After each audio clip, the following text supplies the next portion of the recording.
Hey folks, Evil Pajamas here with another Civilization 6 video. It's December 2020, so we're waiting on the new update. And today we're going to be doing a deity level playthrough where I am going to intentionally crowd the map with the maximum number of AI.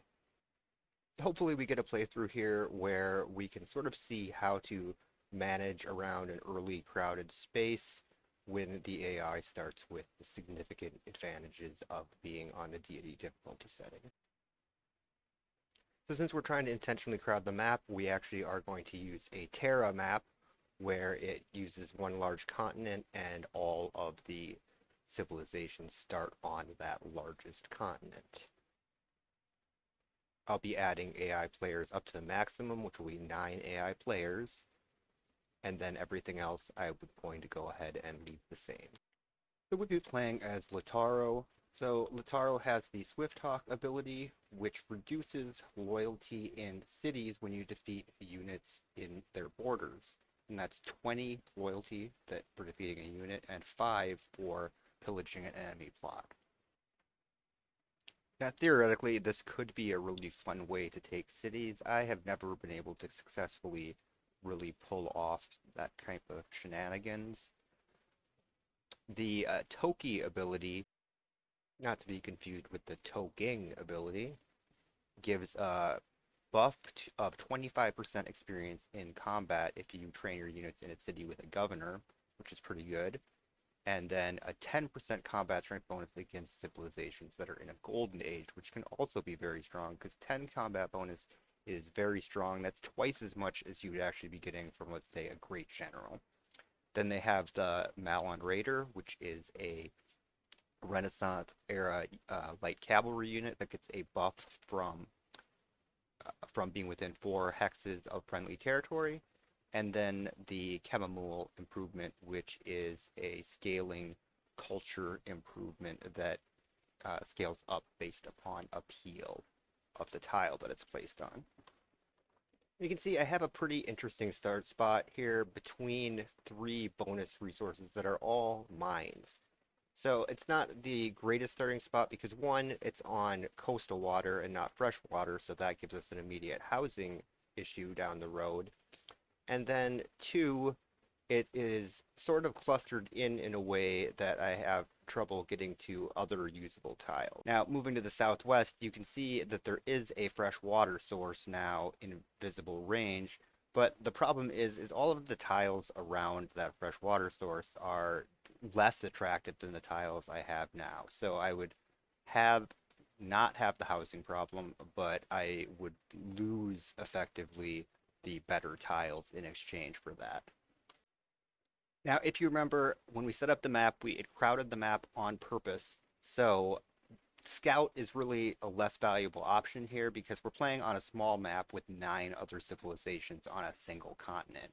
So the odds that we're going to build our Scout out and be able to use it to get additional discoveries that we wouldn't have otherwise gotten are sort of reduced based upon those settings. So it's really going to be between Builder or Monument or Slinger. Here, since I don't know where there is barb camps, and because of the more crowded state of the map, I think Slinger is not as good of an option unless I know that I'm going to have an aggressive civilization nearby that I need to defend against. More than likely, the barb camps will also be cleared very quickly. So leaving between Monument and Builder, I think Builder is the better option here because we have a couple of chops available that will let us accelerate out into what we need where Monument would not necessarily. So we explore with our warrior and we meet India as our nearest neighbor, led by Chandragupta rather than Gandhi. Now, you'll notice here that I am zooming in on the relationship menu for this particular leader after meeting him. So the reason we're doing this is because we have to decide whether or not we want to immediately send a delegation, because on the first turn that you meet a civ, you can typically get a delegation there and they will accept it. After that, if you don't have at least a neutral relationship with them, they probably will not.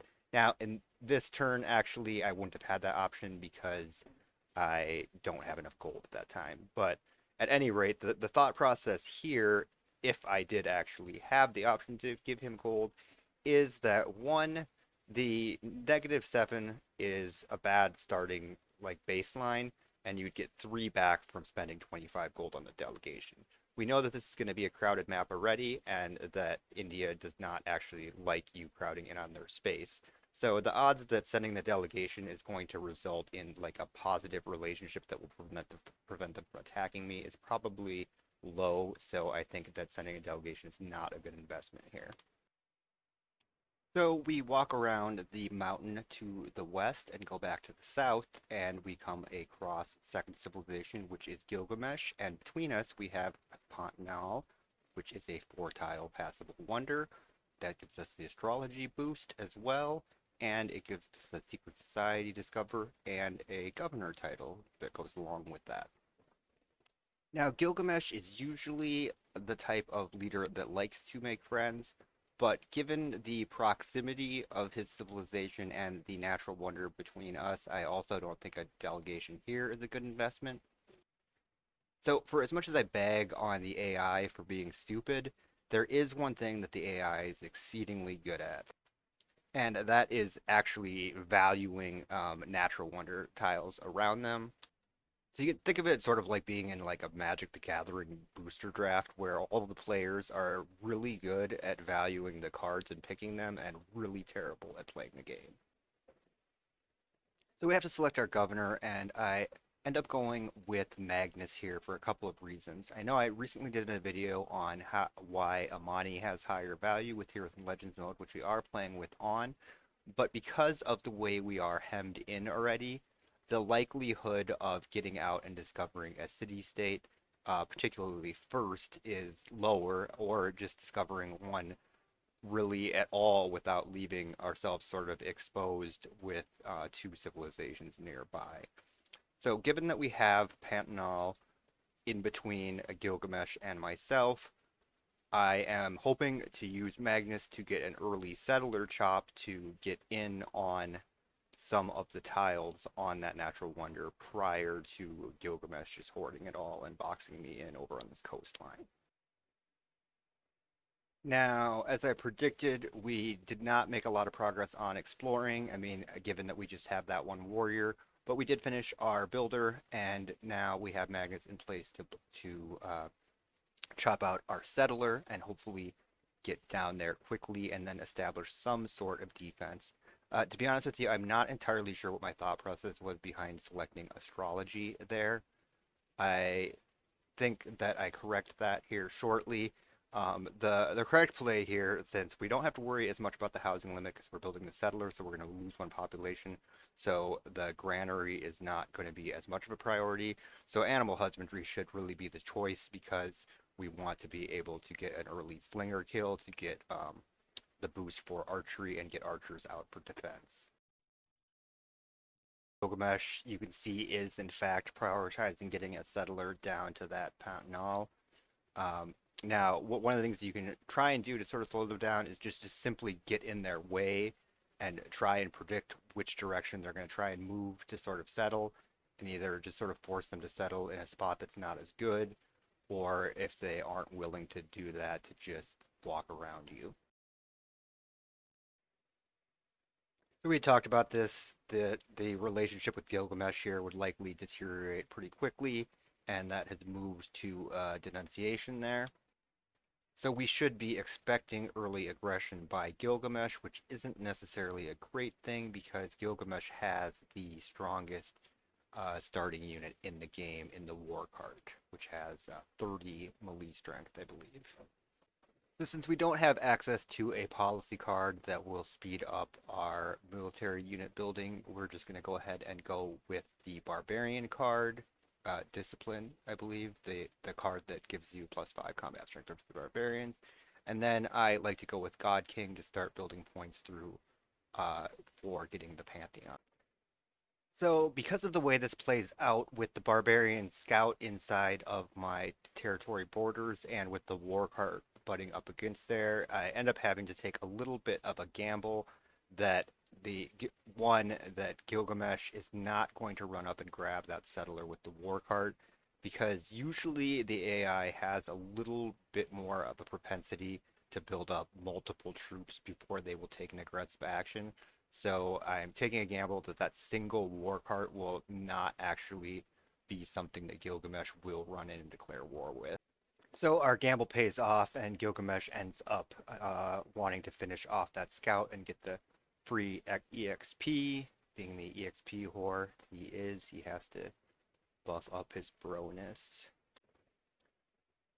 So we go ahead and chop out a slinger here. This is not something I would usually use a chop to accelerate, but in this case, because we think that there is going to be an imminent conflict, it is important to get good positioning around, the terrain that has the best defensive positioning. So getting that slinger out will be important, which is why we use the chop there. So I do a lot less thinking here on exactly where I want to put this city down, and that is mostly because I am basically in a race to try and get territory before getting boxed out by the hexes that you can't settle around another territory should Gilgamesh settle. I'm also, if I get my city down first, even though he's already denounced me, I would get a little less likely for him to give me the complaint about settling near him because his city is a little bit farther away. But he's already denounced me, so it's not really that much of a big deal. But mostly, I just want to stake out my position quickly because I'm not exactly sure where he's going to want to set his city down. Now, because it is advantageous to get at least through political philosophy on your civics tree, I am going to go ahead and buy one of those Pontinal tiles and work that, even though that will significantly slow down my production on that city because it has no production, because the two food, two production tile would be the forest, whereas the two food, two culture tile would be the Pontinal tile. Now you can see that Gilgamesh immediately stops looking around for the best place to settle and plops down his settlement where he just basically the next turn wanted to get his city down. So he got it down. At least I forced him to actually take a suboptimal spot somewhat. I mean, he's right next to natural wonder, but at least I got a shitty coastal water source and he got no water source from the looks of it. So the next thing we're going to do is swap out our governor to our newly settled settlement. So if you'll remember back, we took Magnus. So Magnus only has one promotion, so his benefit is chopping. So we have already cleared out the good chops around the capital area. So there's not a lot of incentive to keep Magnus there currently, whereas the new settlement has at least 3 woods that we would want to consider chopping. Now, just south of the snowstorm, I have a warrior, and there is a barb camp down there, and you can see that there's a nearby Gilgamesh warrior as well. So if they have just one warrior like this, they're not in danger of kill stealing the camp, but you want them to do the work for you. So go ahead and let them wear it down to the point where you can just run in and get the kill. You can see here that I'm selecting masonry as my next tech, and the reason for this is that I want to have the option to get walls up as quick as I can if Gilgamesh opts to attack with war carts. Because walls give the boost for the I believe it's mathematics. I can't recall. It's the tech that gives you catapults that will give you a nice option then to research into the counter that you need should Gilgamesh build walls. So we get the barbarian camp clear, which gives us military tradition along with another secret society discover, which is of course accompanied by a governor title. So we are opening up the diplomacy windows for our nearest neighbors here.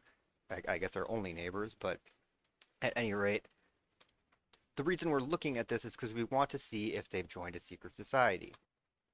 If you select the same secret society as another Civ, you'll get a pretty significant boost. I think it's plus 12 to your relationship, or you'll get a pretty significant negative if you select a different secret society.